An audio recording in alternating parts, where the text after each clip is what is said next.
Let's continue the conversation, shall we? So, in the last episode, we talked about some of the reasons why founders are not getting funding. And some of you may not agree with what I said, but that's okay because guess what? It's my podcast. I speak from experience, I speak from research, I speak from conversations that I've had with other founders. So you don't have to agree, but I want you, if you're here, I want you to open your mind and dig deeper in this conversation because I want you to get funding. I want you to be fundable. I want this stigma to finally be over, but we can only change that if we work on the things that we need to work on and make a greater impact on the rest of the funded community or unfunded community, however you want to put it. So let's continue into the conversation, but first ask yourself 2 questions. Am I fully capable of being funded? And if not, what are the things that I need to do to fix within my company and myself to make sure that investors stop turning me down?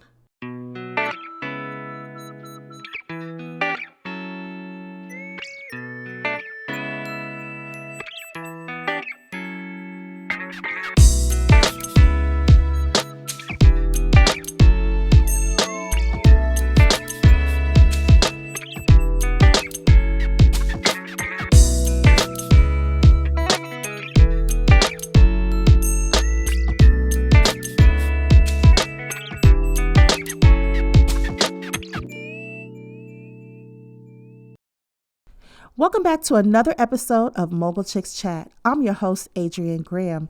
I'm the CEO and proud founder of Mogul Chicks, and that's Chicks with an X. I am a serial entrepreneur and a self-made businesswoman who is a strategic business growth advisor, talent management strategist, published author, mentor, investor, and podcast host. Mogul Chicks helps female founders grow and scale profitable, job-creating companies and eventually get them investment ready. We also help groom them into dynamic leaders and CEOs and build legacy wealth in the process. Mogul Chicks is a mindset, a way of life, if you will, and a blueprint for female founders who want to build a legacy of wealth and a generational business empire. We provide strategic business growth solutions and a platform for resources, mentoring, networks, education, and media that shares our stories. Our mission is to take your company from flat to profit generating to job creating to investment ready. My personal mission is to help you build and run a better company, reimagine the way you do business, and build lasting wealth. Oh, and before I forget, make sure you tag Mogul Chicks using the hashtag Mogul Chicks Chat on social media. Make sure you rate the show and leave a comment. It helps people find us. Share the love, share the love. Okay, welcome back. First, before I get started, let me say this. I do not edit my podcast episodes. I don't think it's necessary. I like it real and raw and in real time. So if anyone is upset because my episodes were not edited, oh well, I talk to you as if we're sitting around a kitchen table and we're having a conversation. So let's get back to it. In the last episode, we talked about the numbers. We talked about the fact that Black founders and women only receive a fraction of 1% of the U.S. venture capital in 2025. We also talked about the funding gap for women. We talked about investor networks, pattern matching, and the very real role that bias plays in capital allocation. Today, we're going to turn the mirror around and we're going to look at ourselves. And before anybody hears that sentence and decides that I'm about to blame Black founders or women for inequity, cut it out. Because no, that is not what I'm doing. You know me, you know I don't do that. There are structural problems that founders cannot fix individually.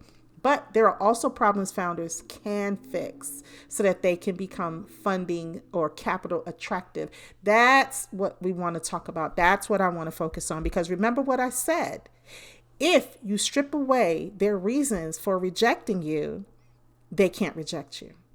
So if I know how to improve your odds, I'm not going to withhold that information. I'm not going to gatekeep. I know that's another word that gets thrown around on social media because somebody might interpret accountability as blame.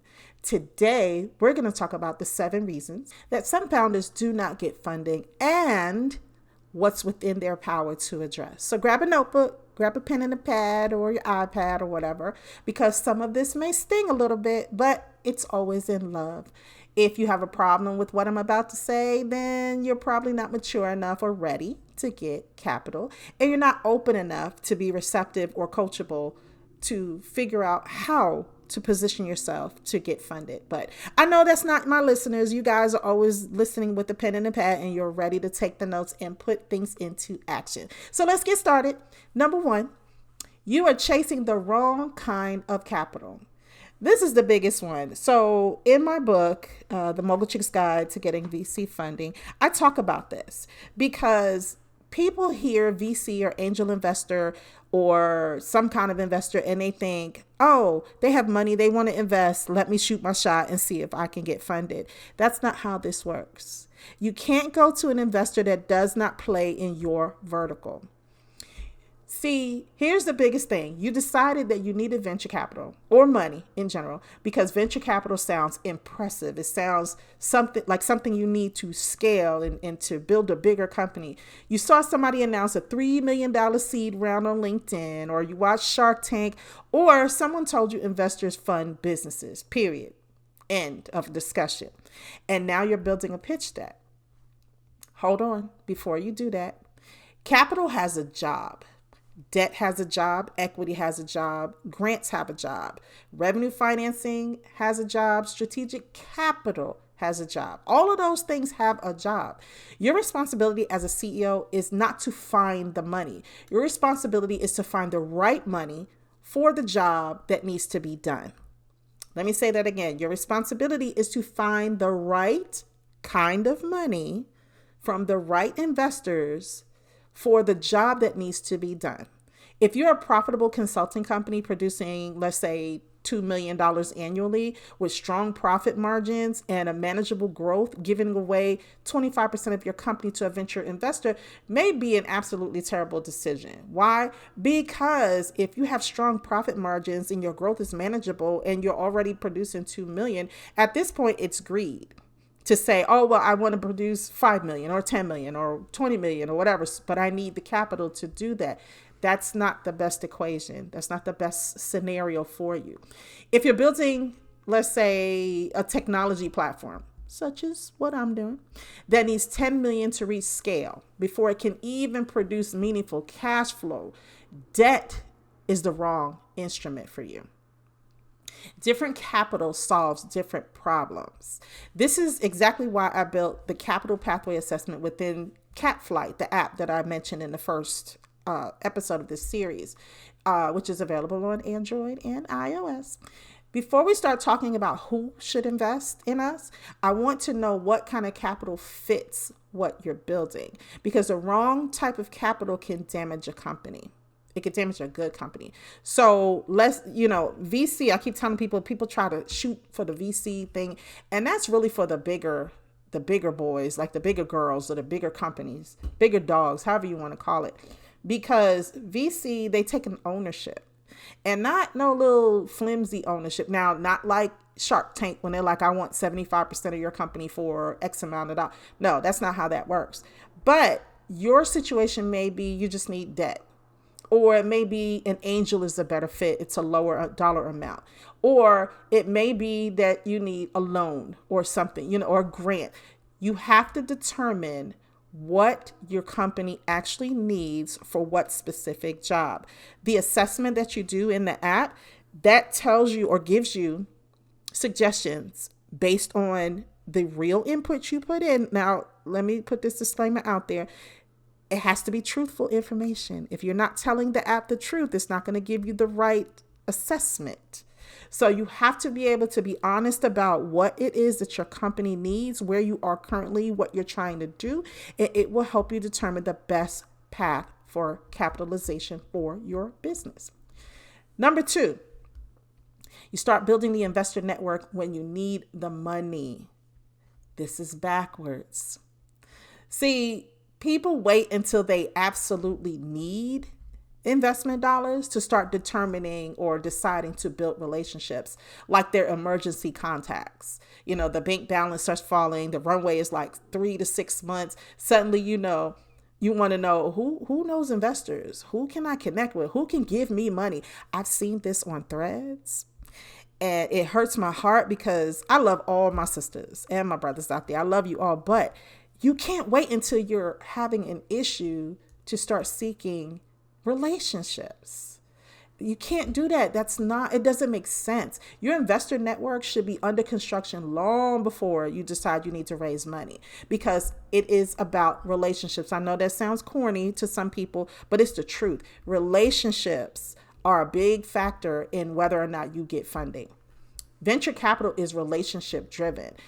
Like I said in the first episode of this series, Silicon Valley invests in what they have, that pattern recognition, what they understand, who they know, what they're familiar with. Introductions matter. Portfolio founders, attorneys, accountants, accelerators, executives, advisors, industry insiders, all of that, even second degree connections, they matter. People say, oh, accelerators don't matter. Oh, we don't need more instruction. We don't need more mentoring. Yeah, you do, especially if you don't know the kind of investors you're looking for. Who's going to help you with that? Who's going to teach you that? You're not going to learn that on your own unless you do your due diligence. That is particularly important for founders who are already outside of traditional venture networks. Because let's be real, there ain't that many people that look like us sitting in those networks. I mean, there are some. I'm not going to say there are none. There are some. But like I mentioned in the first episode, what is the criteria? Like, how do you fit what their investment thesis is? How do you know if you're right for their investment strategy? You don't know. You can't wait until you need $2 million to begin building the social infrastructure required to raise $2 million. Start 6 months, 12 months, 18 months, even as I think that's the furthest I would suggest someone go. 18 months out before you know you're going to need money. I mean, in the back of our minds, we always know we're going to need money, but there's different levels to it. Follow the investors, go online and understand their thesis. And I wrote this in the book too. Understand what their thesis is, read what they write, and attend the events where they speak. Not all of them do that, but some of them do. But to get familiar, think about, get understanding about what's in their head, what they're looking for in a founder, what they're looking for in an investment. Build relationships with founders that they've backed already. Help people before you need something from them. Get acquainted, learn them, talk to them, reach out on LinkedIn. And no, I don't mean the generic, hey, I want to add you to my LinkedIn connections, or hey, I might be looking for funding soon and wanted to build my network of investors. No, don't do that. Find a common ground, find a common thing that you two are interested in and approach it from there. Now, becoming visible in the ecosystem helps you a little bit. But a warm relationship, it doesn't guarantee funding, because I could be an investor and maybe I invest in beauty apps and we get along and we hit it off really good through LinkedIn. We start having conversations, we meet up, we have, in-depth conversations. But if you're pitching a SaaS tool, software as a service tool, and I'm doing beauty apps, I'm not the person for you. I can't fund you. I can't help you. I'm not going to, because my focus is beauty apps.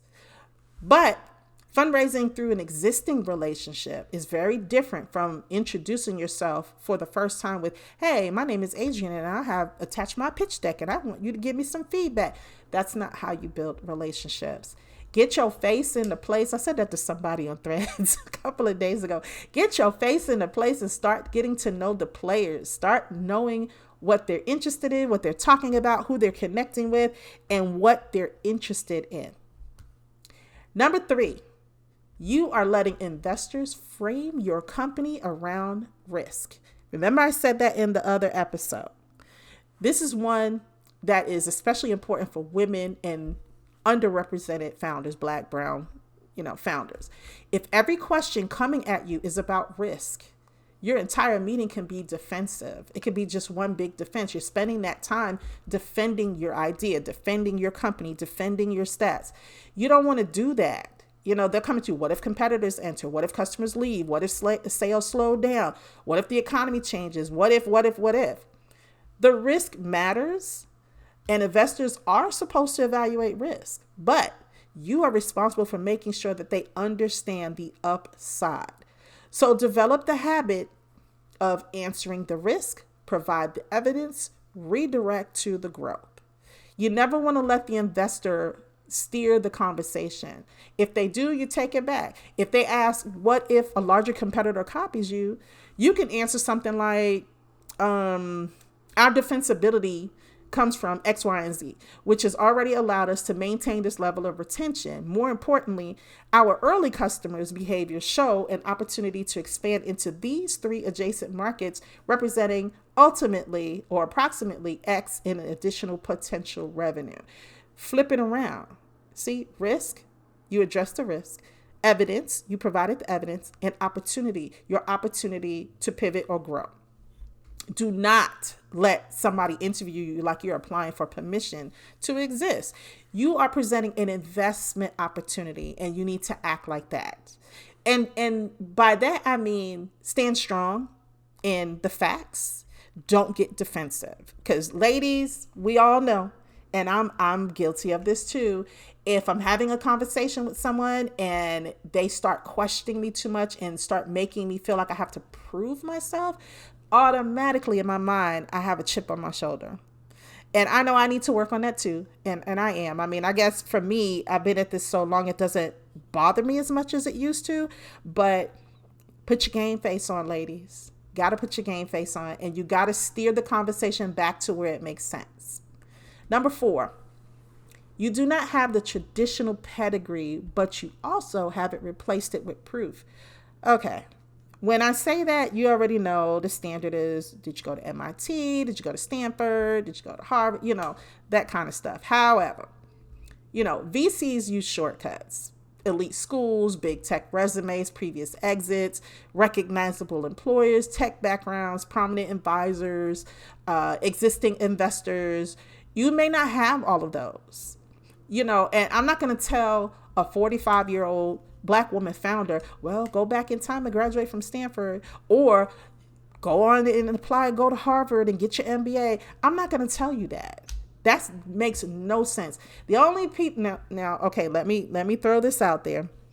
I am entering, as of this recording, this fall, I am entering UC Irvine in their executive MBA program.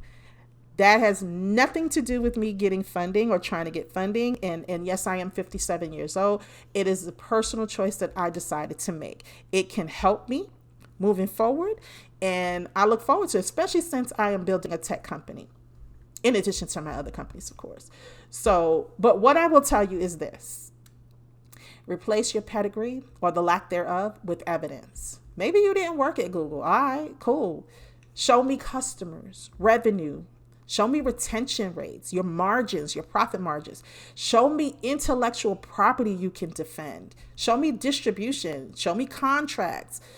Show me a market insight competitors where they missed. Show me an experienced advisory board that you set up. Show me why the company has an unfair advantage over your competitors.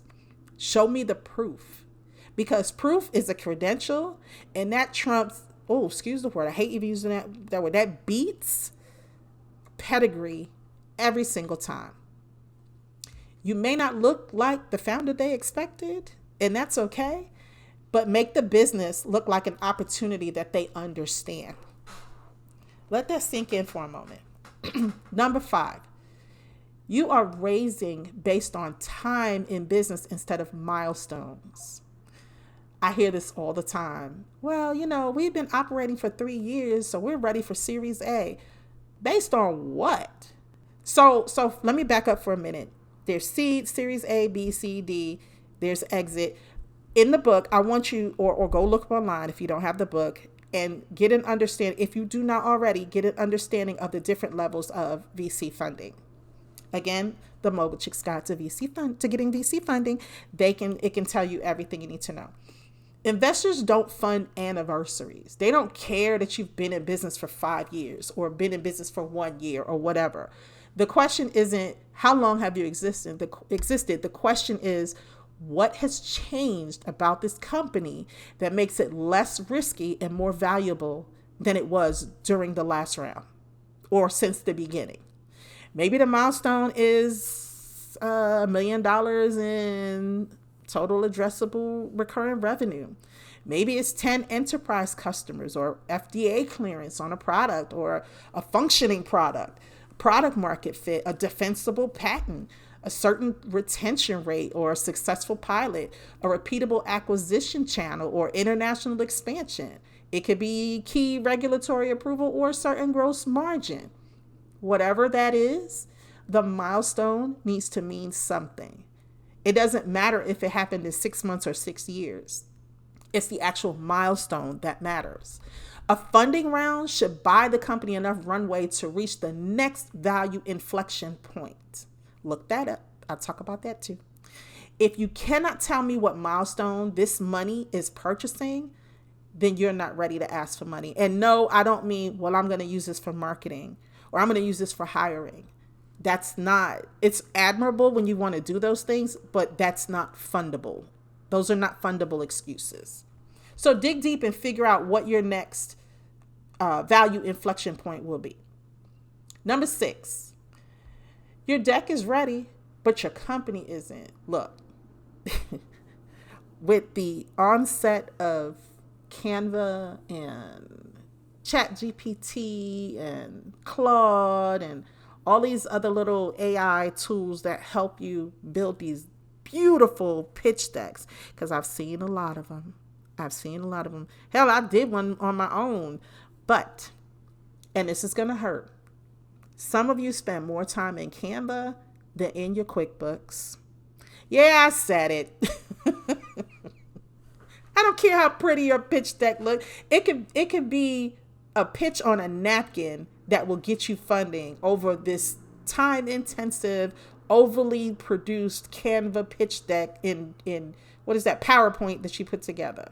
You know, the beautiful deck, the pretty colors, the gorgeous mock-ups, 10, 15 slides, the great headshot that you got from the expensive photographer, you know, and then I'm looking at it as an investor and I say to you, what was your gross margin last quarter? And I get silence. Or what's your cost of customer acquisition? You need to ask your marketing person, what percentage, how do I figure that out? What do I put, where do I put that? Where do I find those numbers? If you got to ask that, if you're not sure what percentage of revenue comes from your largest customer, or who owns the actual intellectual property, or what does your cap table look like? What happens to runway if revenue comes in 20% below projection? If you haven't modeled that or found that or checked that or aren't sure or need to ask somebody or have to talk to your attorney, that is not investment readiness. A pitch deck gets you into diligence. The company has to survive the diligence. Here are the things that you need. You need clean financials, your cap table, cash flow projections, revenue assumptions, customer concentration, contracts, existing contracts, IP ownership, employment agreements, use of funds, hiring plans, customer economics, retention, pipelines, board documents where applicable, corporate records, and a data room where those things can be found without your investor sending 6 reminder emails. If every diligence question becomes a scavenger hunt, you're communicating risk. Because if you're not prepared, how are you fundable? Think about it this way. It's like going into a test at school, and we've all been there. And you're like, I got this. I can do this. I'm going to pass this test. And you sit down, and the test has everything that was in the textbook that you didn't read. How are you going to pass the test? Same thing. We get so caught up in we need money that we don't think about all of the things that lead us to needing money and what could help us in articulating our value to an investor. And finally, number 7, you're collecting rejections from investors who were never a match. Remember I said this earlier? This is one of my favorites too. A founder comes to me devastated. Hey, I pitched, 13 investors and everybody keeps saying no. And then I asked them, well, how many of those 13 investors were in your industry? And then they pause. Well, how many invest at your stage? And then they pause again. What was the average check size that they write? And then they pause again. Well, how many lead rounds versus follow? How many have competing portfolio companies, and you still pause and you can't answer those, then you didn't receive 13 meaningful rejections. You sent 13 solicitations. Understand the difference. You sent solicitations. Those were not the same thing. Target investors that matter. You should know their thesis, and I've said this already, their thesis, the stage that they invest in, what sectors they invest in, the geography, where they're located. Do they only invest in Silicon Alley or Silicon Valley, or in the Midwest, or down in the South? You don't know. You have to check. What's the typical check size that they write? You have a right to know that too. You have to find it out, because if you're looking for $10 million and they're only funding $2 to $3 million, that's a big mismatch. They're not going to automatically say, oh, this person is so cool, I'm going to give them $10 million. No. What's their ownership preference? How much are they looking for for ownership? Lead versus follow. What's their portfolio? What companies do they currently have in here? What's their current fund? What are recent investments, successful investment? What's their reserve strategy? Who are the decision makers? And whether your round is even large enough or small enough to interest them. Spray and pray fundraising manufactures rejections. You should automatically assume that that's going to happen. If you haven't had the time or taken the time to invest in your research and learn about your investors, how the heck do you think you're going to qualify to get funding? You have to qualify investors the way you would customers or even employees. No, they're not working for you, but they're working with you. And it's like a marriage, and I said that. A fund that only invests in Series B enterprise software companies is not discriminating against you pre-revenue because you're in a beauty marketplace, and then they decline to meet you. That's not discrimination. That's going against what their investment thesis is. You were never their target. You were never their type of founder. They were never your investor. So these are the things that I need Black founders and women founders to understand. And please, if you've gotten this far in this podcast episode and you're angry at me or you think I'm being condescending, I'm really not. I'm just trying to drive the point home and trying to get you to shift how you think. I'm trying to get you to understand how all the points come together and how you can position yourself to be more successful to get investment dollars. I can't guarantee a yes by you listening to this podcast. Only you can do that. Preparation does not guarantee fairness. Traction does not guarantee fairness. A brilliant pitch doesn't guarantee fairness. And being the most qualified founder in the room damn sure doesn't mean every investor will recognize it, because we all know that a lot of us are well qualified and still get overlooked. But preparedness changes your leverage. That's the word you have to remember, your leverage. It improves your ability to identify whether a rejection is meaningful. If the numbers are clean, the traction is real, the milestones make sense, the capital strategy makes sense, the investor fits, the market opportunity is compelling, and the company is diligence ready, then a rejection tells you something different. Now we can evaluate investor fit, their timing, the thesis, the portfolio conflicts, fund economics, market perception, or bias. But when all 7 things are broken, you have no idea why they say no. That is the problem. And let me get back to something else, because I don't want you to misunderstand. You could have all those things and be a fit, but if their portfolio already has someone or maybe 2 companies that does what you do, they may not want to oversaturate. So that may be a reason to reject as well. So make sure you're understanding if there are any portfolio conflicts. Okay. So all of this is also why I created Funding School back in, 2017, I think. I did this not because founders needed another course teaching them how to make a pitch deck, because that's not what I do in this. I don't teach you about pitch decks. You can find pitch deck pitch deck templates all over the internet. Founders need to understand capital strategy, how investors think, what kind of capital costs, the different kinds of capital costs, what readiness actually looks like, how to position a company, how to prepare for diligence. And when I say diligence, I mean due diligence. How to understand the economics of the deal, how to approach investors strategically instead of randomly. Because fundraising is not a presentation contest. They don't give a damn about your pitch deck. It's not about a cute pitch deck. It is a financing transaction, and CEOs need to understand that transaction. So here's your homework. Take these 7 categories and score yourself from 1 to 5. Capital fit, investor network, pitch framing, evidence, milestone, diligence readiness, and investor targeting. Anything scoring a 1 or 2 becomes part of your preparation plan. Do not rush back into fundraising because somebody told you capital is available. Fix those holes first. And in the final episode of this series, we're going to go a level deeper. So we're going to talk about how to build what I call a capital readiness stack. How do you build a company that is difficult to casually dismiss? How do you make sure the pitch deck is supported by an actual business? And what do you need to have in place before you decide, hey, I'm ready to raise funding? So we'll see you in the next episode, but get your homework done in the meantime and answer those questions. And if you have not already, go ahead and download the CapFlight, CAPFLYTE app. It's available on the iOS, on the Apple App Store, and it's also available on Google Play. Catch you in the next episode. I'm Adrienne Graham, CEO and founder of Mogul Chicks, and this has been another Mogul Chicks Chat.